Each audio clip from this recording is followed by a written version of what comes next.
I know you want to talk about it, but I mean, does it bother you that they, I mean, I know you said they went back to your locker room and told you what they were saying. I mean, is it surprising that they still try to? No, come on. I mean, I was supportive. What I was surprised about is that after the fight, they were so respectful and so complimentary, and so seemed to be lighthearted about the situation. And then less than 20 minutes later, they turn colors and start taking away from it. That's just unfortunate. That's a character thing, man. That ain't got nothing to do with me. That's them. That just shows you what you're dealing with. So when you see that kind of stuff and that blatant stuff, that's stuff that the media should check them on and the fans should check them on. I mean, come on. How are you going to lose a fight and then speak out against the guy who beat you about how he's not going to beat the guy that you were trying to fight? Like, that don't make no sense.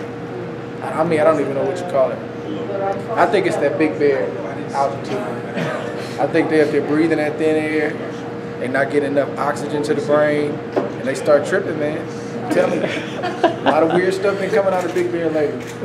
That's just me. Maybe that's just me. They got to get back down to sea level, man, and get the head right. Get regulated, because stuff happens. You don't get oxygen to the brain enough, stuff start happening.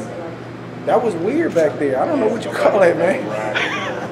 I mean, I think it's the thin air, man.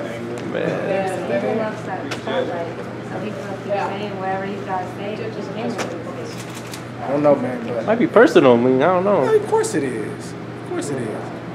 Of course it is. But, he wanted to test the waters. He didn't want to give me his boy. He wanted to give me Barrera. He didn't want to give us Golovkin. That's okay. Did you hear what Floyd said? He said if Triple G ever wants to fight, he got to beat you first. He said that's the only way he'd ever give him a chance. What do you think about that? I mean, he's right. You can't call out a welterweight, man. You can't call out a welterweight. Like, you don't get any stripes for that.